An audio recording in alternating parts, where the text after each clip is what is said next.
जो मैं आज शाम जल्दी चला जाऊंगा, ठीक है? क्योंकि आज अमावस्या की रात है, तो आज बहुत डरावनी रात है। आज शाम मैं 6 बजे चला जाऊंगा। क्या बे बुड्ढे, जवान बुड्ढे, तुझे भूत से डर लगता है? अरे क्या लगता है? भूत कुछ नहीं होता। बचपन से आज तक कोई भूत ही नहीं देखा। चल ठीक है, मैं थोड़ा दिल का साफ है, फिर दे देता हूँ छुट्टी। धन्यवाद बेटा रिजू।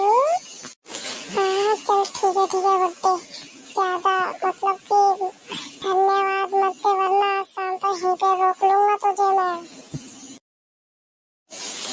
ठीक है बेटा, मैं जा रहा हूँ, कोई काम तो नहीं है, फिर मैं जल्दी चला जाऊंगा।